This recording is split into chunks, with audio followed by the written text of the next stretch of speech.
you are truly a citizen politician. Absolutely. Or maybe a citizen legislator is more accurate. Yeah. Why run for governor? You have a good life. You obviously have a successful career.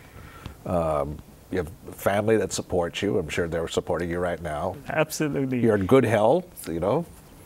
Why run for governor? You know, I've served in the legislature now for 28 sessions, and next session will be my 29th. I will finish my term. You know, my term is up in 2014. Okay. You know, every year I've gone through and asked the question whether I want to continue in public service or move on with the rest of my life. And, you know, as we've gone through this session and as chairman of Ways and Means, I've been dealing with the challenges of balancing the budget.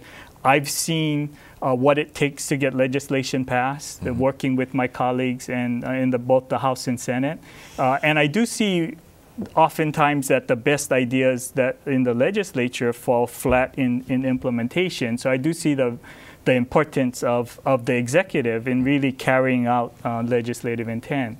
So as I looked at my options at the end of my term, you know, it became clear to me that people want change. You know, Hawaii is headed in the wrong direction. You know, I want to be able to leave a better Hawaii for my children like my parents left for me. You know, I think Hawaii is headed in the wrong direction.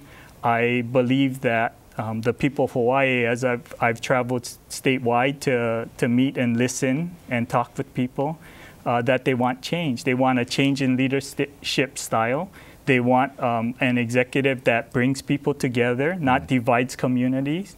You know, somebody who wants to work with the community to define the future of Hawaii.